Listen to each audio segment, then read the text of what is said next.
दुसरा कोणी प्रतिनिधी नाही. बाबासाहेब आंबेडकर हे प्रतिनिधी नाही, म्हणून त्यांना बोलण्याचा अधिकार देऊ नये. ही भूमिका तेव्हा महात्मा गांधींनी घेतली. तर बाबासाहेब आंबेडकरांनी त्या ठिकाणी आपला प्रस्ताव सादर केला होता कम्युनल अवॉर्डचा, विभक्त मतदारसंघाचा. आम्हाला विभक्त मतदारसंघ पाहिजे, संयुक्त मतदारसंघ नाही पाहिजे. आता जे आपले मतदारसंघ आहे राखीव सुद्धा हे संयुक्त मतदारसंघ आहे. त्यामुळे तेव्हा विभक्त मतदारसंघाची मागणी केली. गांधींनी प्रचंड विरोध केला. गांधी म्हटले हे होणेच नाही, बाबासाहेबांना बोलून द्यायचं नाही. आणि जेव्हा बाबासाहेबांना त्या सभेमध्ये बोलून द्यायचं नाही असं ठरलं, तर बाबासाहेब आंबेडकरांनी नाशिकचे दादासाहेब गायकवाड त्यांचे फार जवळचे आणि सहकारी होते मोठे, त्यांना तार पाडत त्यांना सांगितलं की इथं अशी परिस्थिती निर्माण झाली, बाबा तुम्ही आपला तार पाठवा की आमचा नेता कोण. आणि भारतात हजारो तारा गेल्या तिथे की आमचे नेते डॉक्टर बाबासाहेब आंबेडकर आहे, त्यांना तिथे भूमिका मांडून दिली पाहिजे. जेव्हा इथून तारा गेल्या आणि मग बाबासाहेबांना त्या ठिकाणी भूमिका मांडण्यासाठी संधी मिळाली आणि बाबासाहेबांना त्या ठिकाणी विभक्त मतदारसंघाची मागणी केली. मागणी केल्यावरती तीच मागणी मुस्लिमांची होती, तीच मागणी मुस्लिम लीगची होती, तीच मागणी पंजाबींची होती.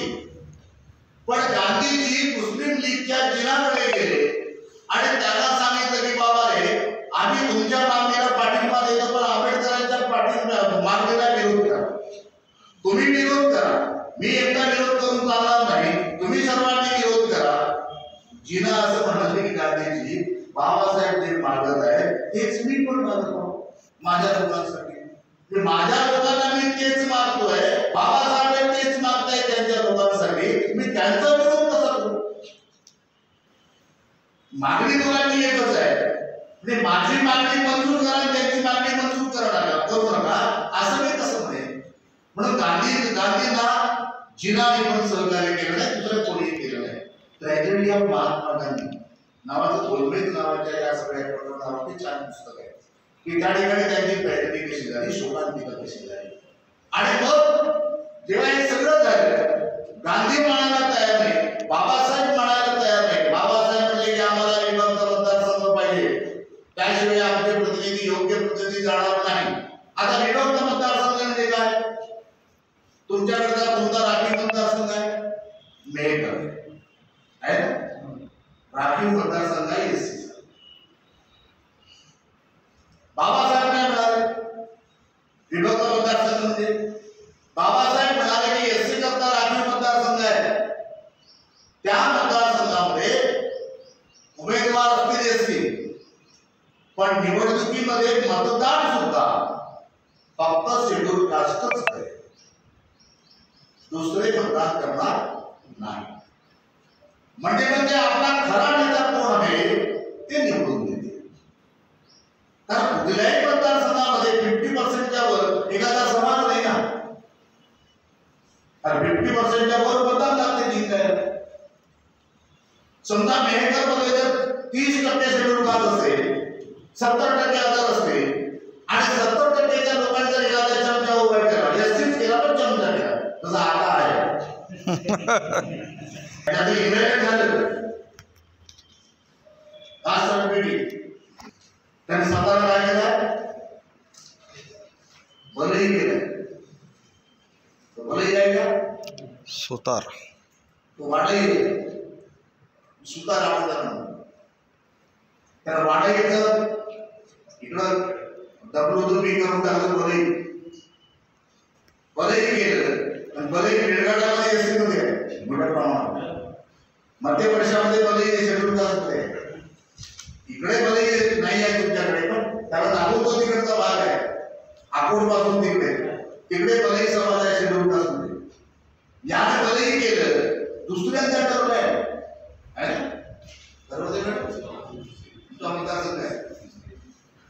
त्या ठिकाणी ते निवडून आले. आता म्हणून बाबासाहेब म्हणाले 63% ठरवलं की आम्हाला प्रसाद सोडून निवडून द्यायचं,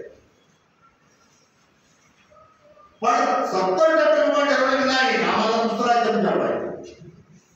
निवडून कोण जाईल? दुसरा जाईल. खरा जाईल का माणूस? म्हणून बाबासाहेब म्हणाले होते की आम्हाला विभक्त मतदारसंघ पाहिजे. गांधीने विरोध केला. गांधी असं म्हणाले विभक्त मतदारसंघामधला समाज विभक्त होतो, आपण सगळे हिंदू आहेत. मला हिंदूच होते आणि हिंदूंचं विघटीकरण मी सहन करणार नाही. बाबासाहेबांना कसं होईल? नंतर दुसरी एक तरतूद होती की ही निवडणूक झाल्याबरोबर ही पहिले प्री इलेक्शन ज्याला म्हटलं होतं, ही इलेक्शन होईल, त्याच्यानंतर सेकंड निवडणूक असेल, त्यामध्ये माणसं उभे राहतील आणि त्याला सगळे लोक मतदान करतील. म्हणजे त्या शेड्यूल कास्टला आणि शेड्यूल ट्राईबला बाबासाहेबांनी 2 मतदानाचा अधिकार मानले.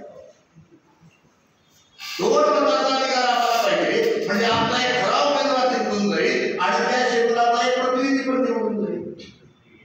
म्हणजे पहिल्यांदा तो आमच्याकडे येणार नाही, पण दुसऱ्यांदा तर मत मागले आमच्याकडे याच लागत त्यांना सगळ्यांनाच. त्यामुळे काही विरोध होणार नाही.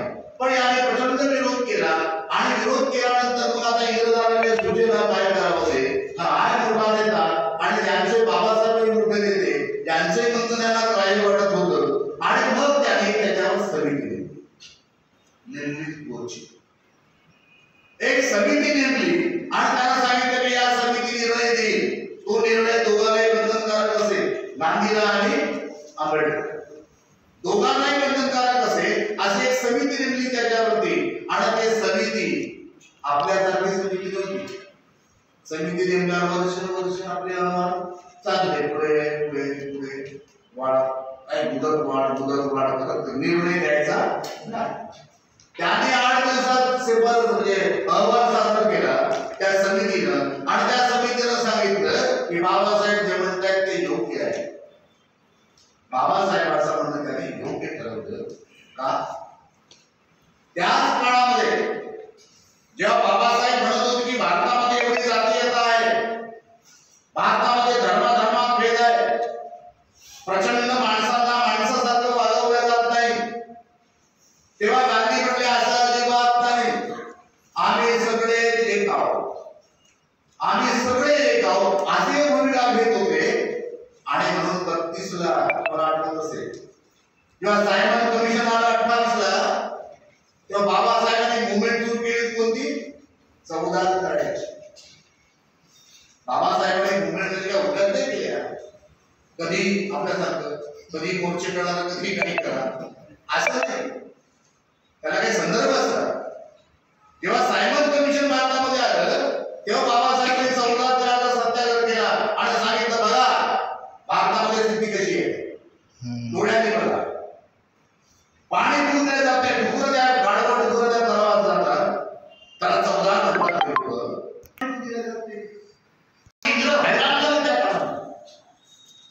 आधी स्थिती आहे. बाबासाहेब म्हणतात ते खोटं नाही. आणि त्या गव्हर्नमेंटच्या वेळेस 1932ला जेव्हा प्रकरण झालं तेव्हा काळाला मंदिराचा सत्याग्रह सुरू होता. समजून त्या संदर्भ कसे असतात. आणि काळारामाला सत्याग्रह सुरू होता मंदिरामध्ये. आम्ही म्हणतो हिंदू म्हणतात तुम्ही आम्हाला, महादेव हिंदूच आहे ना, मग आम्हाला मंदिरामध्ये प्रवेश नाही. साधा प्रश्न, मंदिरामध्ये प्रवेश नाही. हे त्यांनी राज्य करताना दाखवून दिलं. बघा गांधीजी म्हणतात ते खोटं आहे, आम्ही सगळे एक नाही आहोत, इथे आमच्यासोबत भेदभाव होत आहे. हे दलितांसोबत होतं, आदिवासींच खूप दूर होते त्या काळामध्ये.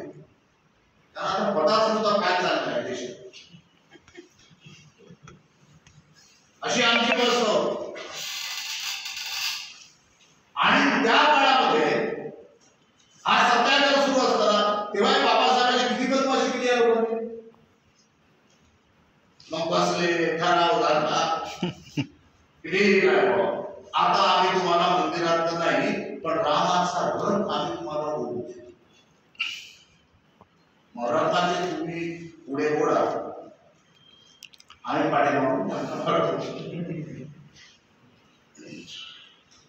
हे सगळं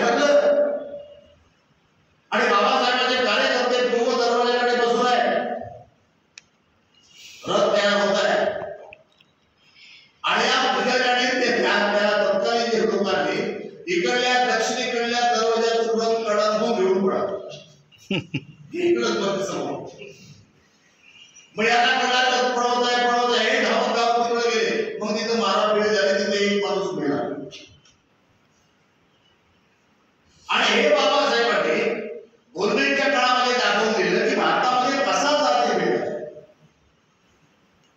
कसं माणसांना छळलं जातं आणि म्हणून त्या कमिटीने सुद्धा हे मान्य केलं की बाबासाहेब म्हणतात ते बरोबर आहे आणि म्हणून त्यांनी तो कम्युनल अवॉर्ड पास त्याला जातीय निवाडा असं म्हणतात ते विभक्त मतदारसंघ त्यांनी मान्य केलं मान्य केल्याबरोबर गांधीला वाटलं अरे हे तो भूल करणार मग त्यांनी भारतामध्ये तारा पाठवल्या आपल्या विरोधात निकाल केला सगळ्या लोकांनी भारतातल्या तेव्हा आंबेडकरांचा निषेध सुरू केला इतका अतिशय ज्या पद्धतीने धिक्कार करता येईल त्या पद्धतीने धिक्कार त्या लोकांनी सुरू केला आणि तेव्हा बाबासाहेब आंबेडकर भारतामध्ये आले मुंबईच्या बंदरामध्ये तर मुंबईच्या बंदरामध्ये काँग्रेसचे हजारो कार्यकर्ते काळे झेंडे घेऊन बाबासाहेबांवर दगडफेक करायला सुद्धा मागे पुढे लोकांनी पाहिली नाही जातपर्यंत बाबासाहेब मुर्दाबाद केवळ मुर्दाबादच नाही तर देशद्रोही यांच्या विरोधात बोलले की देशद्रोही आपले यांच्या बाबाच्या विरोधात बोला प्रधानमंत्र्यांच्या विरोधात बोला त्यांच्या कुठल्याही म्हणजे स्कीम वरती त्यांच्या कुठल्याही म्हणण्यावरती आपण विश्लेषण करायचं नाही त्याने म्हटलं ते आपण हो म्हणायचं आपण जर विरोधात बोललो की आपण देशद्रोही असं आजही ते सूत्र सोडलं तेव्हा ते सूत्र होतं अशा पद्धतीनं बाबासाहेब आले त्यांचा देशद्रोही म्हणून धिक्कार केला बाबासाहेब घरी गेले गांधी नंतर आल्याबरोबर गांधींनी या निवडण्याच्या विरोधामध्ये या कायद्याच्या विरोधामध्ये त्यांनी उपोषण सुरू केलं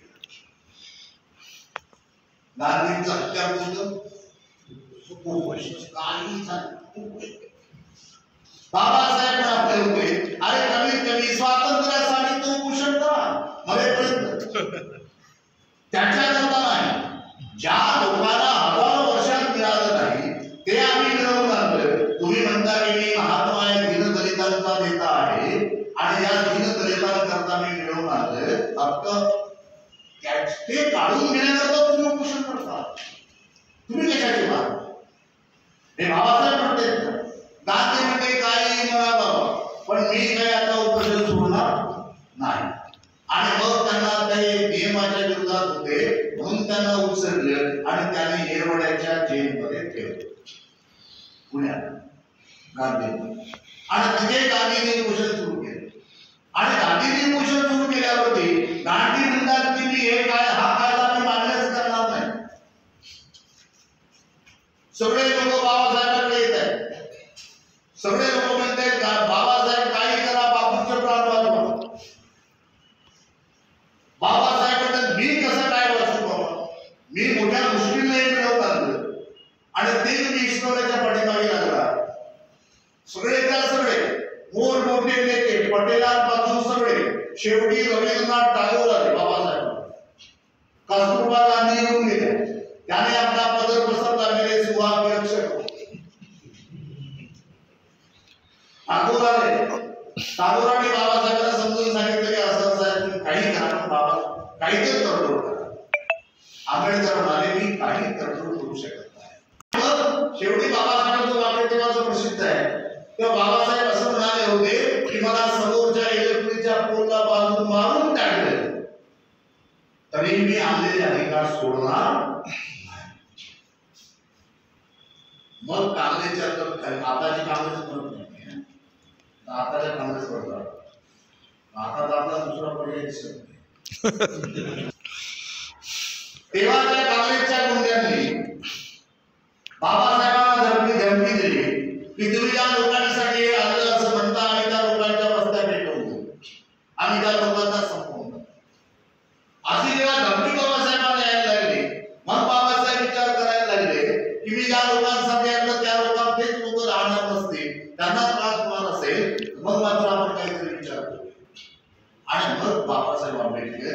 पहिल्यांदा तुरुंगात समजून घ्या. त्या काळामध्ये जो अधिक काळ तुरुंगात जातो तो अधिक मोठा नाही, असं त्या काळामध्ये सूत्र होतं. बाबासाहेब कधी तुरुंगात गेले नाही, तरी ते काय लहान नेते झाले. बाबासाहेब मोठे नेते, आज आम्ही सर्वात मोठे नेते बाबासाहेब. बाबासाहेब पहिल्यांदा तुरुंगात गेले तेही गांधीचे प्राण वाचवले.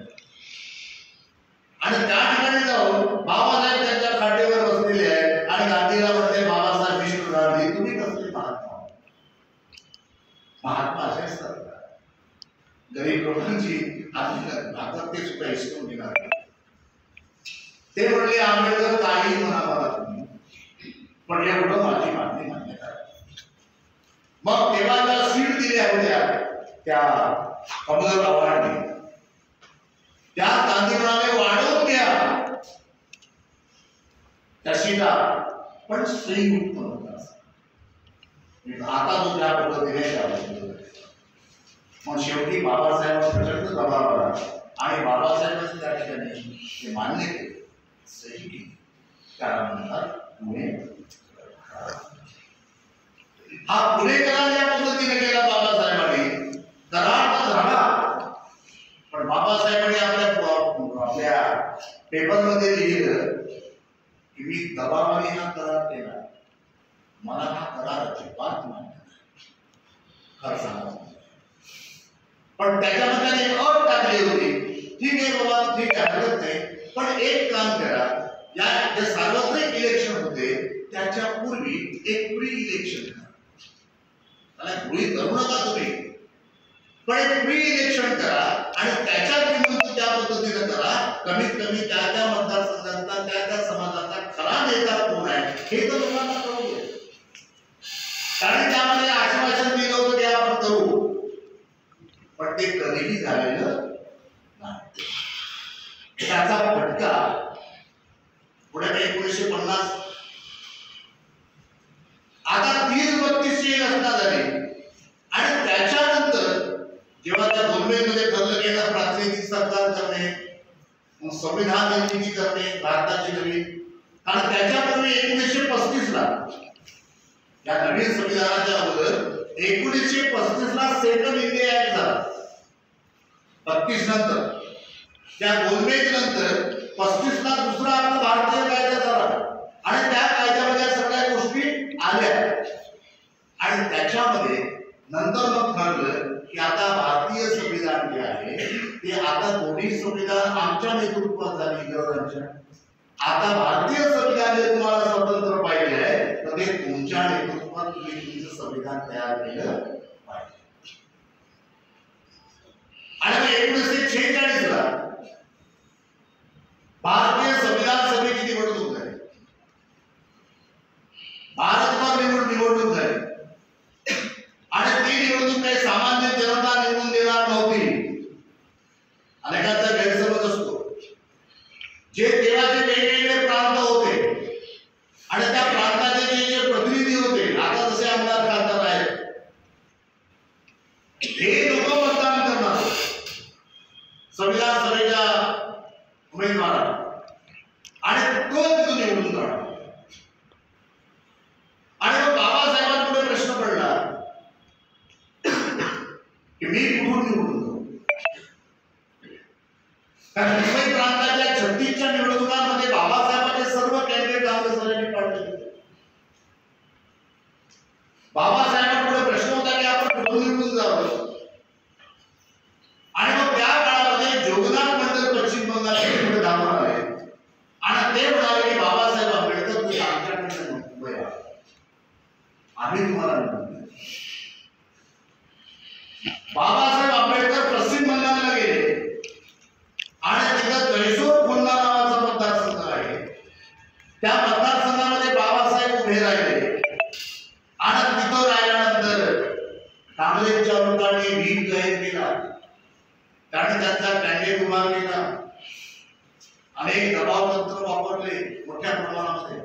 कारण पटेलांचं वाक्य होतं, ज्या पटेलांना आता म्हणतात स्टॅच्यू ऑफ युनिटी, मोठा पुतळा उभा केला, 70,000 आदिवासींना बेघर केलं. बघा आदिवासीचं किती कल्याण करतात स्वतः. स्टॅच्यू ऑफ युनिटी त्यांचं स्टेटमेंट आहे, ते असं म्हणाले की आम्ही संसदेचे सर्व दरवाजे आणि खिडक्या नाही, इव्हन व्हेंटिलेटर ऑल्सो असले कामगार बच्चे ते सुद्धा आम्ही बंद करून ठेवले. बाबासाहेब आंबेडकर संविधान सभेत कुठून येतात ते आम्हाला बघायचं. म्हणजे किती गरज. आजचे काँग्रेसवाले म्हणतात की बाबासाहेब आंबेडकरांना संविधान निर्मितीचा संधी आम्ही दिली. काँग्रेसवाले मात्र सांगतात या काँग्रेसने सांगितलं होतं पटेलांचं स्टेटमेंट की बाबासाहेब संविधान सभेत येताच कामा नये. आणि तेव्हा जोगेंद्रनाथ मंडळाने बाबासाहेबांना आवाहन केलं तुम्ही आमच्याकडे या, आम्ही निवडून पडतो. आणि बाबासाहेब आंबेडकर 7 मताने निवडून आले. तेव्हा ते 7 मध्ये कमी नव्हते, त्या प्रांताची मतं होती. बाबासाहेब आंबेडकर 7 मताने निवडून आले आणि आदिवासींना गर्व असला पाहिजे त्या 7 मतामध्ये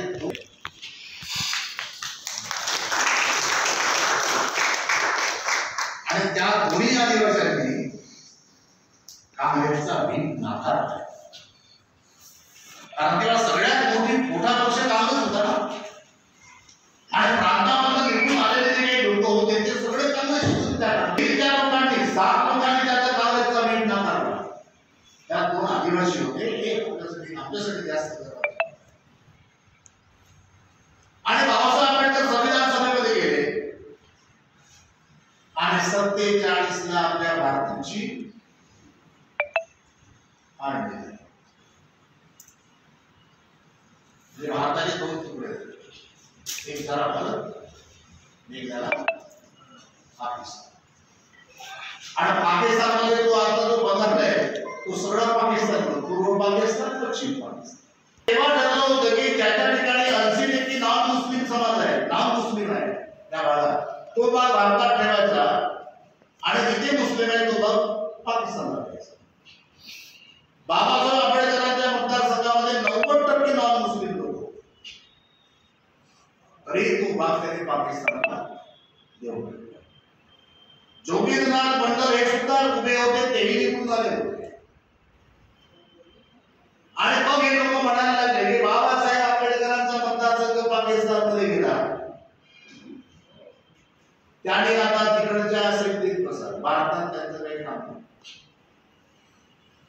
आता षडयंत्र कसं असतं, बाबासाहेबांना वाटलं हे मोठं षडयंत्र आहे माझ्या.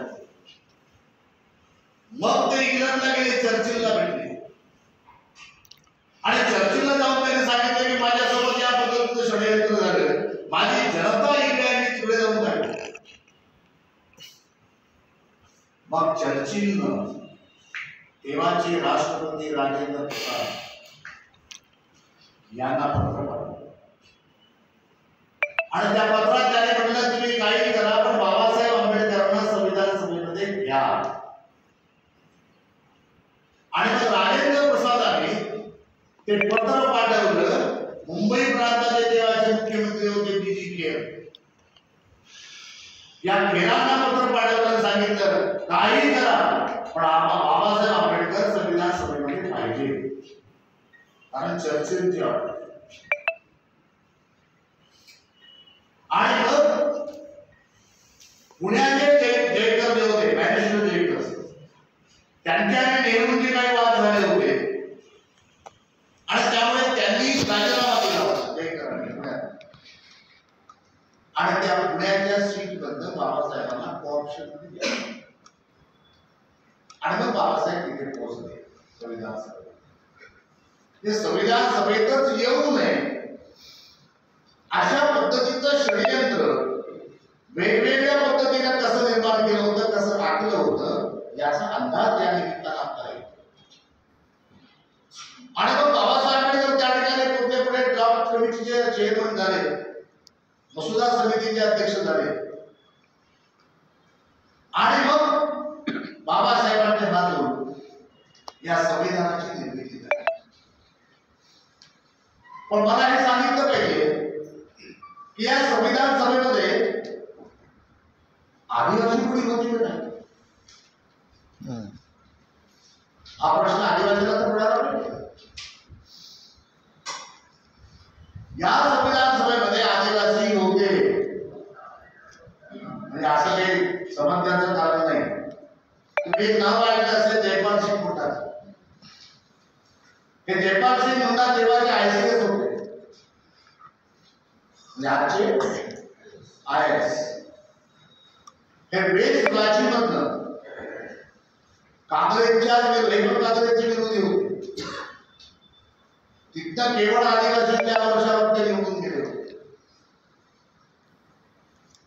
आणि तेही बाबासाहेबांचे फार चांगले मित्र होते. जेव्हा जयपाल सिंग मुंडा संविधान सभेमध्ये गेले, हा जयपाल सिंग मुंडा आणखी कोण?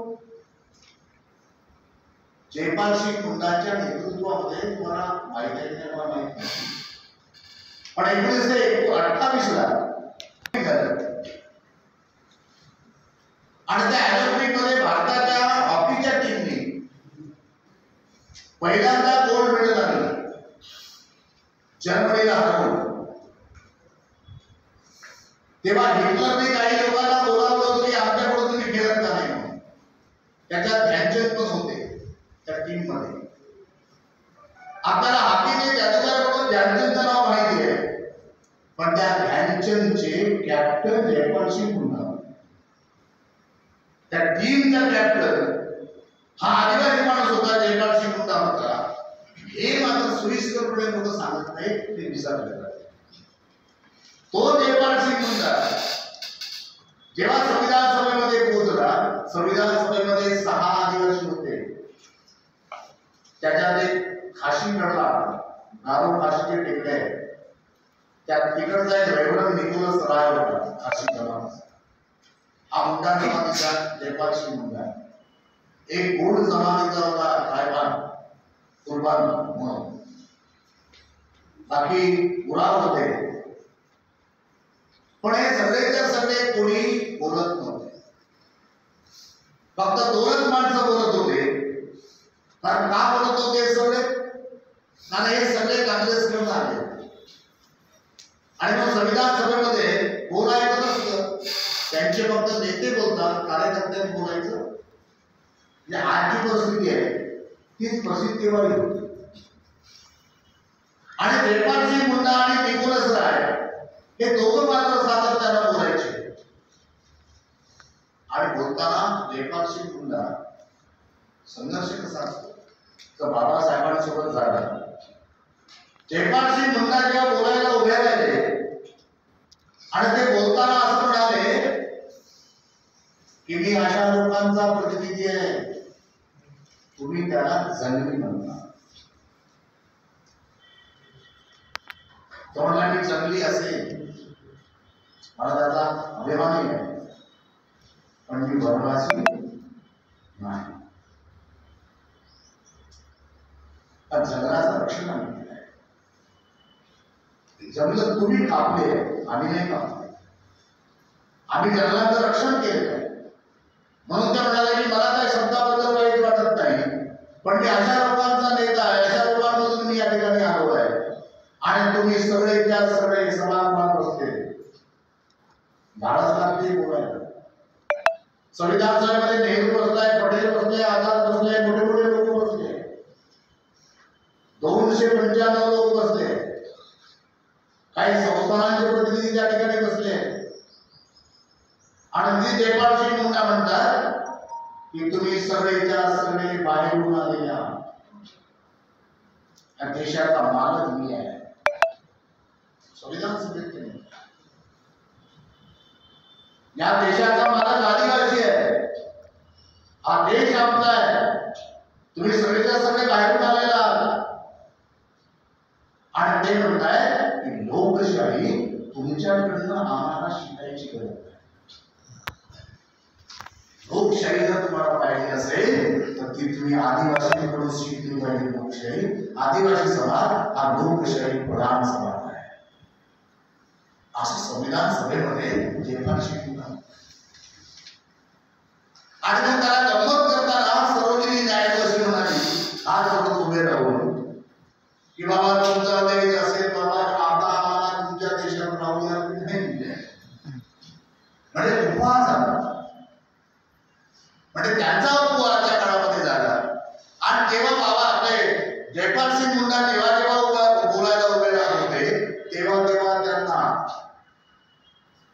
मिस्टर ठक्कर बाप्पा हा गुजरातचा बढिया माणूस, अनेक लोकांना वाटते ठक्कर बाप्पा आदिवासी होते की काय.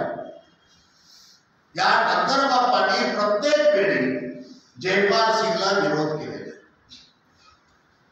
एकदा असं म्हणाला जयपाल सिंग ठक्कर बाप्पा की म्हणजे जयपाल आजकालचे तरुण पोरं उभे राहतात, काहीतरी बोलण्याचा प्रयत्न करतात आदिवासींबद्दल, त्यांना आदिवासी तरी माहिती आहेत का कसे राहतात. ठक्कर बाप्पा कोणाला म्हणतोय? जयपाल सिंग. जो खरा आदिवासी आहे त्याच्याबद्दल बोलताय ठक्कर बाप्पा की तुम्ही पहिल्यांदा आदिवासी बद्दल बोलायच्या अगोदर भारतात फिरा, भारताच्या अनेक प्रांतामध्ये आदिवासी राहतात, त्यांचा अभ्यास करा आणि मग इकडे बोलायला या. आणि ते असं म्हणतायत की तुमच्याकडे भारतामध्ये फिरायला पैसे नसतील तर त्याची व्यवस्था मी करतो. किती अहंकार. आणि मग शेवटी जयपाल सिंगांना म्हणावं लागलं की जयपाल सिंग असं म्हणाले, मी असं ऐकलं होतं साठी होती नाठी, 80 वर्षाचे होते मिस्टर ठक्कर बाप्पा तेव्हा. आणि ते असं म्हणाले जयपाल सिंग की मला वाटलं होतं की ठक्कर बाप्पा मला चांगले ओळखतात पण ते मला ओळखत नाही असं दिसते.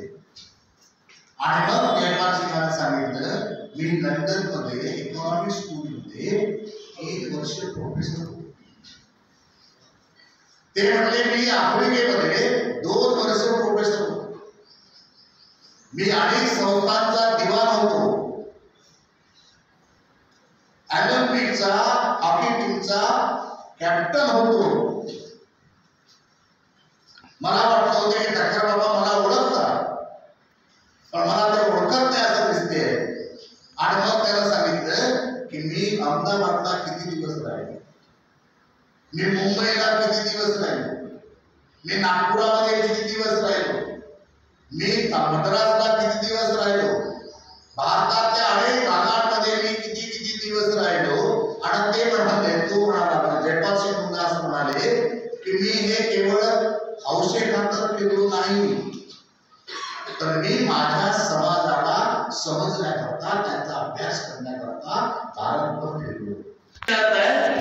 बाप्पांना ठक्कर बाप्पांना की तुम्हाला आदिवासींची एक तरी भाषा येते का? एवढ्या आदिवासीचा कळवळा तुम्हाला येतो तर तुम्हाला एक तरी भाषा येते का? तर ठक्कर बाप्पांना मला एकही भाषा येत नाही. मग ते जयपाल सिंग म्हणतात, भाषाच तुम्हाला समजत नाही, त्यांच्या भावना तुम्हाला कशा समजतात? ते म्हणले मला